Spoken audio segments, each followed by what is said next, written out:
Obviously, artist monetization in the music industry is, front and center, always has been since, kind of the demise of CDs and pirating and moving to streaming platforms. Artists, outside of touring and merch, they need more and more ways to monetize and make money. So how do you help artists make more money? That's such a good question, and sort of great question that fell right into my lap. We did not prep for this, so I'm very impressed with that question. The platform that we're looking to bring to market fairly soon will allow artists to create more of a one-to-one connection with their fans. So because of the evolution of streaming, artists do no longer own their fan connections, right? Everything is sort of rented. It's kind of walled off by a they're third renting party. them, exactly. Yeah. So if they were to sell Even merch their or social tickets, audience, that's exactly right.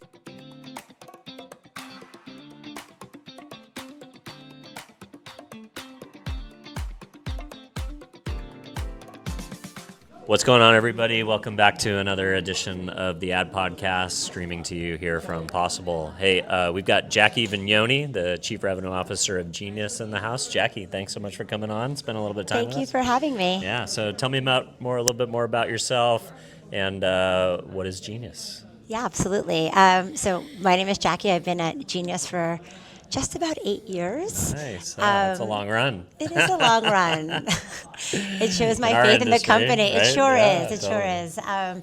And a lot has changed in those last 8 years. But Genius is a music knowledge company. We started off as a lyrical database, a place you would go to find the lyrics. Oh, that's fun. And the deeper meaning behind the music. And we've really evolved into a data company, a tech company, and also an artist platform. Wow, that's crazy. Yeah. So talk about the original use case and how did it branch into all these other areas? When I joined Genius... So it was like originally like a publishing company almost, like a .com that you would go to like find the meaning behind We've the always song been a or the utility. band. Okay, yeah, we've always been a utility, like the Wikipedia of music. Yep. And like fandom for music. That's exactly right. Yeah. That's exactly right. We have 100 million consumers who come to our site every month to just dive deeper into their favorite songs, their favorite music, the lyricism and the annotations, which is the deeper meaning behind the music. So what does a song mean? Where was it written? All the credits and the metadata. Yep. And then over the course of last 8 years, we have developed video series and created a quite extensive social following and sort of surround that entire dialogue from the earnest point of view and not salacious or gossipy. Like we are for and by the artist at all times. You're not breaking stories about, Justin Timberlake gets a DUI or something not like that. Not even a little bit interested. Yeah, totally. Not even a little bit interested. And today we are continuing to build out on what that tech side of it looks like. So coming out at the later part of this year, thinking about how we continue to evolve our platform to offer artists more opportunities to operationalize the business side of their business so they can create. So more to come there on a new product that we'll be launching. Okay, very cool. Well, obviously artist monetization in the music industry is, front and center, always has been since, kind of the demise of CDs and pirating and moving to streaming platforms. Artists, outside of touring and merch, they need more and more ways to monetize and make money. So how do you help artists make more money? That's such a good question, and sort of great question that fell right into my lap. We did not prep for this, so I'm very impressed with that question. The platform that we're looking to bring to market fairly soon will allow artists to create more of a one-to-one connection with their fans. So because of the evolution of streaming, artists do no longer own their fan connections, right? Everything is sort of rented. It's kind of walled off by a they're third renting party. them, exactly. Yeah. So if they were to sell Even merch their or social tickets, audience, that's exactly right. So how do they? Unless we have they sell something, they don't get an email or a direct contact. That's exactly right. So 100 million consumers and 3 million artists on the site, right? So the math is pretty good for us. So we're going to create an operational system to help power all of the business side, the confusing side of the business. How do we educate them more? We already do something in the space called Genius Beat, where we're bringing basically educating them on what is sampling. How do you what are music rights? Am I a rights holder? What am I entitled to? Do I have to sign up for ASCAP? What does all that mean? So we're going to continue to educate them and empower them on that side of the business so they can do what they're best at, which is creating music. I love it. Well, one of the most trending opportunities in social is grabbing songs that are kind of taking off we saw the very first song this year chart the number one charts. There was an AI-driven song.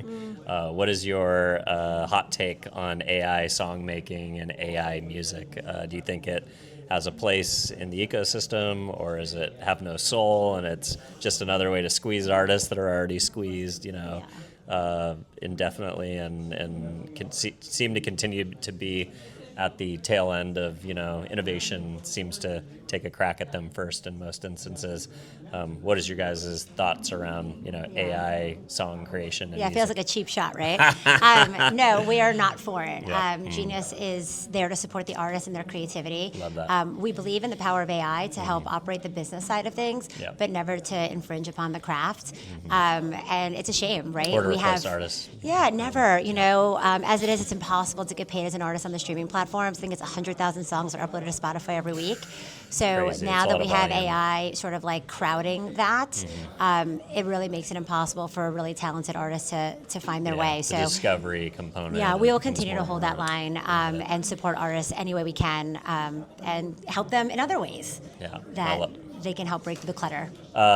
do consumers come to you guys for music discovery? Because that's one of the biggest things for me is I don't know, all my algorithms are broken. I feel like, yeah. I try to go on and use the discover new music feature, and then it's just like, oh, you must be in the gym. No, I just want to hear cool stuff.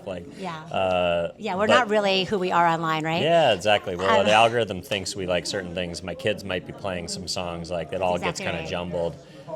But be curious, are lyrics a good gateway for music discovery? Lyrics are a good gateway. I think the way we think about the ecosystem is that because our audience is so young, the majority of our Interesting. audience sits between we can't measure below 18, but arguably maybe 15, but 18 to 34. So a Interesting. lot of that discovery is coming even from the social platforms, and then they're coming to Genius to figure out who that song is. Because if you discover a song on TikTok, you probably don't know who the artist Yeah, is. you just know a few words and then you Google it. Exactly. And then, yeah. So they come to Genius to take that deeper dive.